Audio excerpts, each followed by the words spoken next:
Allopathic اور homeopathic دواؤں سے علاج کرنے کا شرعی جواز، یعنی شریعت میں ان کے جائز ہونے کا ذکر۔ ان تصریحات کی بنا پر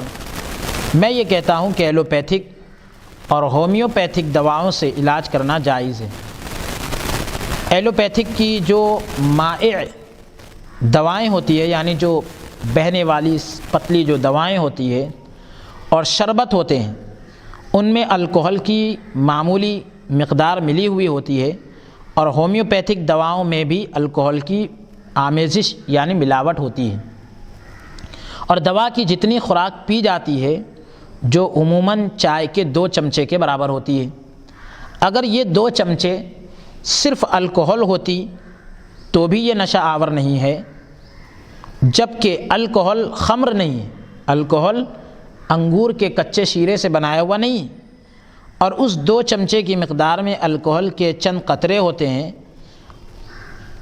تو باقی جو دوسرے کیمیائی اجزاء ہوتے ہیں اور ان سے مخلوط یعنی ان سے ملے ہوئے ہونے کے بعد الکحل اپنی طبیعت اور ماہیت پر باقی نہیں رہتی۔ جیسے خمر میں اگر نمک ڈال دیا جائے تو اس کی ماہیت یعنی اس کی کیفیت بدل جاتی ہے اور وہ سرکہ بن جاتا ہے۔ لہٰذا اول تو یعنی پہلے تو دوا کی مجوزہ خوراک میں، یعنی جو دوا کی جو خوراک عام طور پر لی جاتی ہے اس میں الکحل کے چند قطرے ہوتے ہیں جو کسی صورت میں نشہ آور نہیں ہیں۔ دوسری بات یہ کہ اس میں دوسری کیمیائی اجزاء غالب ہوتے ہیں، یعنی ان کا زیادہ اثر ہوتا ہے، تو غالب مقدار میں موجود ہوتے ہیں، جن کی وجہ سے الکحل کی ماہیت بدل جاتی ہے۔ الکحل کی اس کم مقدار کو دواؤں میں اس لیے شامل کیا جاتا ہے کہ وہ دوائیں دیر تک محفوظ رہ سکے، سیف رہ سکے اور خراب ہونے نہ پائے۔ باب مذکور کی حدیث یعنی حدیث پاک کے اندر جو باب ذکر کی یعنی مذکورہ باب کے اندر جو حدیث پاک ذکر کی گئی اس کی تحقیق، اس باب کی حدیث شرح صحیح مسلم 5094 میں جلد نمبر 5 صفحہ نمبر 254 پر ذکر ہے۔ یہاں اس کی شرح نہیں کی گئی، البتہ کتاب الاشربہ کا جو مقدمہ ہے اس میں بہت تفصیل سے اس کی بحث ہے۔ اس کے اہم عنوانات حسب ذیل ہے۔ ایک تو یہ کہ خمر کا لغوی اور اصطلاحی معنی، خمر اور دیگر